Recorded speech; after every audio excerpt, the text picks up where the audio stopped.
Hello दोस्तों, स्वागत है आप सभी का। जैसा कि आप सभी जान रहे हैं कि इस समय हम सीरीज चला रहे हैं जिसमें हम जितनी भी अच्छी अच्छी टीमें या बड़ी टीम आप कह सकते हैं उनका शॉर्ट एनालिसिस कर रहे हैं। शॉर्ट एनालिसिस यानी स्ट्रेंथ, वीकनेस, अपॉर्चुनिटी और थ्रेट। अभी तक हमने 2 वीडियोस बना चुके हैं जिसमें साउथ अफ्रीका और भारतीय टीम का हम शॉर्ट एनालिसिस कर चुके हैं। अगर वो वीडियोस आपने नहीं देखे हैं तो यहाँ पे आपको आई बटन में जाकर के मिल जाएगा। पूरी प्लेलिस्ट है, जैसे जैसे हम बनाते जाएंगे पूरी प्लेलिस्ट में हम ऐड कर जाएंगे, तो आप यहाँ से उसको देख सकते हैं। प्लेलिस्ट आप देख सकते हैं। चलिए, आज की जो टीम है वो कौन सी टीम है? ऑस्ट्रेलिया है। आज हम इसका एनालिसिस करेंगे, ठीक है। अगर आपको हमारे वीडियोस पसंद आ रहे हो तो प्लीज़ हमारे वीडियो को लाइक कीजिए, चैनल को सब्सक्राइब कीजिए। थोड़ा आपके सपोर्ट की हमें ज़रूरत है और कोशिश करते हैं हम कि अच्छे से अच्छा कंटेंट आपके सामने लेकर के आएँ। कुछ कंटेंट में आपको खराबी लगे तो भी कोई दिक्कत नहीं है, आप हमें कमेंट बॉक्स के माध्यम से आप बता सकते हैं कि हम अपने कंटेंट में और कितना इंप्रूवमेंट मतलब ऐड कर सकें, ठीक है। चलिए वीडियो की शुरुआत करते हैं।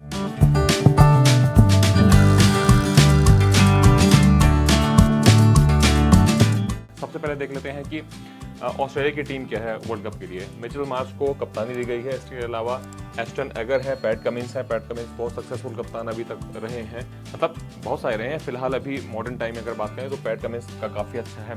टिम डेविड है, नेथन एलिस है, कैमरन ग्रीन है, जॉश हेजलवुड है, ठीक है, ट्रेविस हेड है, जॉश इंग्लिश है, Glenn Maxwell, Mitchell Starc, Marcus Stoinis, Matthew Wade, David Warner और एडम जप्पा। तो ये तो रही अपनी ऑस्ट्रेलिया की टीम T20 वर्ल्ड कप 2024 के लिए, ठीक है। चलिए आगे बात कर लेते हैं। अब बात करते हैं स्ट्रेंथ क्या है ऑस्ट्रेलिया टीम की, ठीक है। कई सारी स्ट्रेंथ है, उसमें सबसे पहले अगर बात करें तो एक भयावह बल्लेबाजी क्रम, भयावह मतलब खतरनाक आप कह सकते हैं इसको। भयावह यहाँ पे इसका मतलब से ऑस्ट्रेलिया के पास सितारों से सुसज्जित शीर्ष क्रम है, मतलब टॉप ऑर्डर, जिसमें ट्रेविस हेड, डेविड वॉर्नर के साथ कप्तान मिचेल मार्श में शामिल जो तीसरे नंबर पर बल्लेबाजी करेंगे। ये तीनों ही काफी डिस्ट्रक्टिव प्लेयर हैं और ये चल गए तो अच्छी टीमों की जो गेंदबाजी लाइनअप है उसको ध्वस्त कर सकते हैं, ठीक है। उनका मिडिल ऑर्डर काफी मजबूत और संतुलित है, जिसमें Glenn Maxwell, Josh Inglis, Marcus टॉनिस और टिम डेविड जैसे मैच विजेता खिलाड़ी हैं। सिर्फ खिलाड़ी ही नहीं है, सबसे बड़ी बात यह है कि मैच विजेता खिलाड़ी, मतलब अपने टीम को वो मैच जिता करके देते हैं। हमने लास्ट आईपीएल की बात नहीं, लास्ट जो अभी 2023 में वर्ल्ड कप हुआ था, वनडे वर्ल्ड कप हुआ था, उसमें हमने इनको तो देखा ही है। इनकी इनिंग्स कौन भूल सकता है। काफ़ी अच्छा प्रदर्शन था, हालांकि उसके बाद आईपीएल में काफ़ी खराब प्रदर्शन रहा है, लेकिन ठीक है। चलिए, सबसे महत्वपूर्ण बात यह है कि 8वें नंबर पर उनके पास पैट कमिंस है। पैट कमिंस का भी आपने अभी आईपीएल में परफॉर्मेंस देखा, वो गेंदबाजी के साथ साथ बल्लेबाजी में किस तरह से कंट्रीब्यूट करते हैं, ये सभी हमने देखा है, जो निचले क्रम में कुछ उपयोगी रन बना सकते हैं, ठीक है। चलिए, इस प्रकार पूरे लाइनअप में शीर्ष स्तर के बल्लेबाजों के अलावा ऑस्ट्रेलिया की बल्लेबाजी इकाई में अविश्वसनीय गहराई है। इसमें बल्लेबाजों को निडर मानसिकता के साथ आक्रामक खेलने का मौका मिलेगा। इतनी गहराई है इनके पास कि वो आराम से अपना गेम खेल सकते हैं, फ्री होकर के गेम खेल सकते हैं, कोई मतलब बेखौफ बल्लेबाजी कर सकते हैं। तो ये सबसे अच्छी चीज़ है। चलिए आगे बात करें और क्या है। ऑलराउंडर्स की भरमार है यहाँ पे। ऑलराउंडर्स की बात करें तो अगर हम ऑस्ट्रेलिया की T20 वर्ल्ड कप की टीम को देखें तो उसमें कुछ बेहतरीन ऑलराउंडर, जिसमें आप देखें तो मैक्सवेल है, कैमरन ग्रीन है, एस्टन एगर है और मार्कस टॉनिस है, ठीक है। इसके अलावा इनके पास हेड है और कप्तान मिचेल मार्श भी है, जो जरूरत पड़ने पर कुछ ओवर भी डाल सकते हैं। अगर जरूरत पड़ी तो वो गेंदबाजी भी कर सकते हैं, ये तो करेंगे, चलिए ठीक है। इसके अलावा अगर जहाँ जरूरत पड़ती है तो ये भी गेंदबाजी कर सकते हैं, ठीक है। देख सकते हैं आप किस तरह इनका जो लाइनअप है, इससे उनके लाइनअप में लचीलापन सुनिश्चित होता है। यदि किसी प्रथम पसंद के गेंदबाज का दिन खराब रहता है, मतलब जो इनके मेन बॉलर्स रहते हैं, अगर उनका जो दिन है वो खराब जाता है तो बाकी जो इनके पास विकल्प है उनका भी वो उपयोग कर सकते हैं। और हमने कई बार, एक बार नहीं कई बार ये देखा है कि उनका उपयोग जब करते हैं तो काफ़ी सक्सेसफुल भी रहते हैं, ठीक है। चलिए एक और देख लेते हैं, जैम्पा फैक्टर। एडम जैम्पा जो उनके गेंदबाज है वो एक बहुत बड़ा तुरुप का हिस्सा है इनकी टीम का। और कहते हैं ना कि लेग स्पिनर जो ऐसा होता है वो आप मान के चलिए कि या तो अपनी टीम को खोल देगा तो सामने वाली टीम को खोल देगा, तो ऐसा एक फैक्टर है, ठीक है। चलिए देखते हैं क्या लिखा है। हेड, वॉर्नर और मैक्सवेल की विस्फोटक बल्लेबाजी और गतिशीलता के बीच एक खिलाड़ी जो ज़्यादातर रडार के बाहर रहता है वो है एडम जैम्पा, ठीक है। लेग स्पिनर जो हमेशा बड़े मंच पर अपनी छाप छोड़ता है। एक नए खिलाड़ी से एक उस्ताद बनने तक का जैम्पा का सफर असाधारण रहा है। एक नॉर्मल प्लेयर से जिस तरह से उन्होंने अपनी छाप छोड़ी इंटरनेशनल क्रिकेट में, कमाल है। अपनी सटीकता के अलावा जैम्पा की घातक विविधताएं उन्हें प्रतियोगिता में ऑस्ट्रेलिया की सबसे मूल्यवान संपत्ति बनाती है, मतलब बहुत बहुमूल्य प्लेयर। आप कह सकते हैं कि इसको मोस्ट वैल्यूएबल प्लेयर, MVP जो होता है ना, मोस्ट वैल्यूएबल प्लेयर भी बनाती है। इनके रिकॉर्ड हम देख लेते हैं, ठीक है।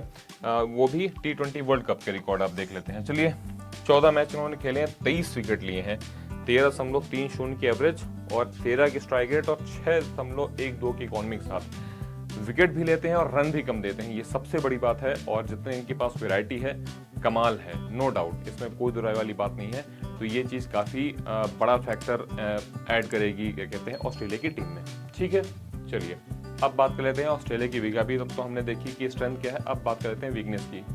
वीकनेस की बात करें तो हेड, वार्नर, मार्श और स्टॉइनर किसी भी तरह की तेज गेंदबाजी का सामना कर सकते हैं। उसका जो सबसे पहला ये है कि इनके पास स्पिनर हिटर की जो है वो कमी है। ठीक है, ये जो ऊपर की जितने भी बैट्समैन लिखे हैं, ये मीडियम पेसर को तो आप किसी भी टाइम वो कुटाई कर सकते हैं, लेकिन जब स्पिन गेंदबाजी के मामले में बात आती है तो ऑस्ट्रेलिया ग्लेन मैक्सवेल थोड़ा अधिक निर्भर है, क्योंकि वो थोड़ा सा स्पिनर ज़्यादा अच्छा खेलते हैं। इसलिए ये कह सकते हैं कि जो बल्लेबाजी है वो थोड़ा सा स्पिन के खिलाफ इनके ऊपर डिपेंडेंट रहेगी।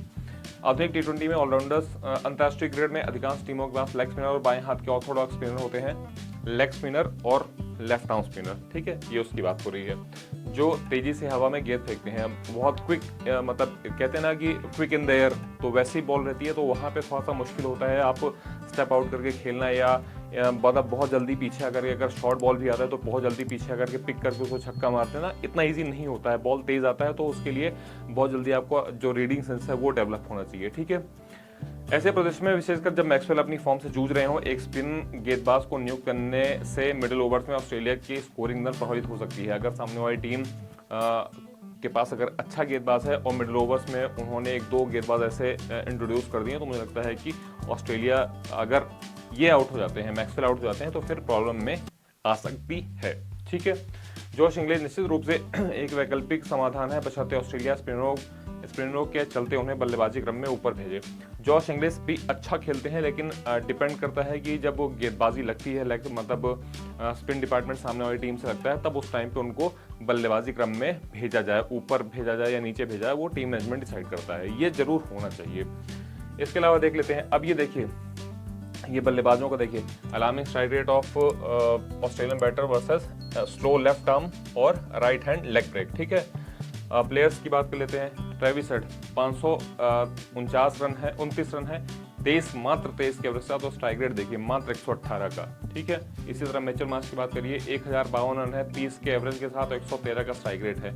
मार्कस स्टोइनिस की बात करें तो 1523 रन है, 27 के स्ट्राइक रेट, 27 के एवरेज और 130 का स्ट्राइक रेट है। तो ये कहीं ना कहीं कह सकते हैं कि जो इनका ये एवरेज और स्ट्राइक रेट है, ये जरूर चिंता का विषय होगा ऑस्ट्रेलिया टीम के लिए।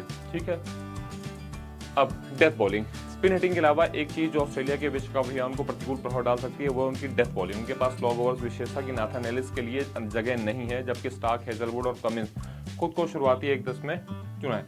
अगर शुरुआत में ये गेंदबाजी करेंगे तो मुझे लगता है कि डेथ ओवर्स में अगर आप देखेंगे तो इनका जो रिकॉर्ड रहा है वो उतना अच्छा नहीं है। हमें भी रिकॉर्ड भी आपको दिखाएंगे, वो उतना अच्छा नहीं रहा है, और ये थोड़ा सा समस्या वाली बात है अभी फिलहाल ऑस्ट्रेलिया के लिए। हालांकि हाल के दिनों में तीनों ने ओवर्स में बहुत बढ़िया प्रदर्शन नहीं किया है। जैसे कि मैं बात कर रहा था, आंकड़ों के मुताबिक हेजलवुड 2022 के बाद तीनों में से सर्वश्रेष्ठ डेथ बॉलर हैं, उसके बावजूद कि उनकी इकॉनमी रेट जो रही है, मतलब सबसे अच्छा होने के बावजूद भी अगर आप इकॉनमी रेट देखेंगे तो 9.82, मतलब करीब 10 का इकॉनमी रेट रहा है, तो काफ़ी महंगे साबित हुए हैं। ठीक है, इसीलिए ऑस्ट्रेलिया की डेथ बॉलिंग का कुछ बल्लेबाजी इकाइयों के द्वारा वास्तविक पिचों पर फायदा उठाया जा सकता है। हालांकि इस टूर्नामेंट में आगे बढ़ने के साथ साथ थोड़ा सा अगर एब्रेजिव विकेट मिलेगी या सतह मिलेगी, तो वहाँ पे थोड़ा सा हिट द डेक जो गेंदबाज है ना, उनकी प्रभावशीलता, जो मतलब जिस तरह से प्रभावी होते हैं, वो थोड़ा सा जरूर देखने वाली बात होगी। अब ये किस तरह से उसको काउंटर करेंगे, देखते हैं। चलिए, ये जैसा हम बता रहे थे कि ये स्टैट्स हैं उनके 16 से 20 ओवर में 2022 के बाद अगर आप देखें तो डेथ ओवर्स 16 से 20 जो 4 ओवर रहते हैं, वहाँ पे कैसा प्रदर्शन रहा है। मिचेल मार्श ने 11 विकेट लिए हैं, एवरेज देखिए 21, इकॉनमी देखिए 11.42। Josh Hazlewood 20 wicket, average 9.82। ठीक है, पैट कमिंस जो अभी तक सबसे अच्छे कप्तान भी रहे हैं और गेंदबाज भी रहे हैं, 12 विकेट, 40 का एवरेज, सबसे खतरनाक एवरेज, और इकॉनमी देखिए 11.5 है। तो पैट कमिंस का यहाँ पे रिकॉर्ड देखेंगे तो काफ़ी ज़्यादा खराब है। ठीक है, चलिए अब देखते हैं अपॉर्चुनिटी क्या है ऑस्ट्रेलिया के लिए कैरिबियाई क्षेत्र में इतिहास रचने के लिए। ठीक है, मतलब वेस्ट इंडीज में, कैरिबियाई क्षेत्र मतलब वेस्ट इंडीज में इतिहास रच सकते हैं ये। पिछली बार जब ऑस्ट्रेलिया ने वेस्ट इंडीज में T20 वर्ल्ड कप खेला था, तो अंग्रेजों ने फाइनल में उन्हें हराकर अपना पहला ICC खिताब जीता था। ठीक है, इंग्लैंड ने उनको हराया था और अपना पहला T20 वर्ल्ड कप जीता था। तो वो मैच हुआ था कहाँ पे, वेस्ट इंडीज में ही हुआ था। इसलिए इस टूर्नामेंट में कैरिबियाई को जीतने का मौका देता है। इसके अलावा अगर ऑस्ट्रेलिया वर्ल्ड कप जीतता है तो ये मिचेल मार्श को अपनी विरासत स्थापित करने में मदद करेगा। मिचेल मार्श उनके कप्तान हैं, वो अपनी लेगेसी को यहाँ पे इंट्रोड्यूस करेंगे, आप ये कह सकते हैं कि जमाने की कोशिश करेंगे, क्योंकि इस समय आप देखते हैं कि पैट कमिंस के बारे में पूरी दुनिया जो है चर्चा कर रही है, और आईपीएल में भी आपने परफॉर्मेंस देख लिया, पिछले साल का जो वर्ल्ड कप रहा है वहाँ भी आपने परफॉर्मेंस देख लिया, तो उनकी बात काफ़ी हो रही है इस समय। ठीक है, चलिए अब देखें थ्रेट क्या है ऑस्ट्रेलिया के लिए। मैक्सवेल और वार्नर का फॉर्म, ये जो इनका ये दो इनके प्रमुख खिलाड़ी हैं, इनका जो फॉर्म है ये थोड़ा सा चिंता का विषय रहा है ऑस्ट्रेलिया के लिए। दो प्रमुख खिलाड़ियों ग्लेन मैक्सवेल और डेविन वार्नर का हालिया फॉर्म जो है वो काफ़ी खराब रहा है वर्ल्ड कप से पहले ऑस्ट्रेलिया टीम के लिए, बड़े चिंता का विषय हो सकती है। वार्नर और मैक्सवेल आईपीएल 2024 में बुरी तरह से फ्लॉप रहे हैं। ठीक है, फॉर्म से बाहर दिखे हैं, जहां उन्होंने बल्ले से क्रमशः 21 और 5.78 की औसत से रन बनाए। तो आप समझ सकते हैं कितनी खराब रन रेट के साथ उन्होंने यहाँ पे बल्लेबाजी की है। हालांकि वार्नर के संभावित बैकअप के रूप में जैक फ्रेजर मैकगर को रिजर्व खिलाड़ियों में शामिल किया गया। जैक फ्रेजर मैकगर ने शानदार बल्लेबाजी की इस पूरे आईपीएल में, बहुत अच्छा परफॉर्मेंस उनकी तरफ से देखने को मिला और रिजर्व में उनको रखा गया। ये थोड़ा सा दुर्भाग्य वाली बात रही है। ठीक है, और क्या लिखा है, लेकिन अब समय आ गया कि मैक्सवेल अपना सर्वश्रेष्ठ खेल दिखाएं, क्योंकि ऑस्ट्रेलिया के पास उनके लिए उतना अच्छा विकल्प नहीं है। तो अब एक्सपेक्ट यही करेगी ऑस्ट्रेलिया टीम की वो इन दोनों ही खिलाड़ियों से अच्छा प्रदर्शन करे। और शायद मुझे जानकारी है, हो सकता है कि मैं गलत हूँ या सही हूँ, आप प्लीज़ मुझे करेक्ट करिएगा कमेंट बॉक्स में। मुझे ऐसा लगता है कि शायद मैंने खबर देखी है कि जैक फ्रेजर मैकगर को टीम में शामिल कर लिया गया है किसी की जगह पे, जितनी मेरी जानकारी। प्लीज़ आप कमेंट बॉक्स में इस चीज़ को जरूर लिखिएगा। मेरे पास आधी अधूरी जानकारी है अभी यहाँ पे, अगर मैं सही हूँ तो प्लीज़ आप हमें बताइएगा। ठीक है, चलिए टीम रेटिंग अब देख लेते हैं, जो हालिया पूरा based on balance and recent form, जिस तरह का बैलेंस है और रिसेंट फॉर्म है उस हिसाब से आप देख लेते हैं कि टीम की रेटिंग क्या है। टॉप ऑर्डर अगर आप बात करें तो 10 में से 8.5 मार्क्स मिलेंगे उनको। मिडिल ऑर्डर की बात करें तो 9 मार्क्स रहेंगे। स्पिन बॉलिंग जो रहेंगे उनको 9 मार्क्स रहेंगे। पेस बॉलिंग जो रहेगी उनको 8.5। ओवरऑल अगर आप देखें तो 8.25 नंबर मिलते हैं उनको 10 में से। तो ओवरऑल कहा जा सकता है कि एक अच्छा स्कोर है उनकी मतलब ऑस्ट्रेलिया टीम के लिए। और ऑस्ट्रेलिया टीम फिलहाल काफ़ी अच्छा परफॉर्मेंस करती आई है। तो वर्ल्ड कप में आईसीसी टूर्नामेंट्स में आप देखते हैं कि उनका जो प्रदर्शन है वो अलग ही लेवल का हो जाता है। तो यहाँ पे ऑस्ट्रेलिया टीम जो है वो एक अच्छा टूर्नामेंट यहाँ से हम उनकी तरफ से देखने को मिल सकता है। मुझे ऐसे पर्सनली लगता है कि शानदार परफॉर्मेंस उनकी तरफ से देखने को मिलेगा। तो ये तो हमारा ऑस्ट्रेलिया के लिए शॉर्ट एनालिसिस। और वीडियो पसंद आया हो तो प्लीज़ लाइक कीजिएगा।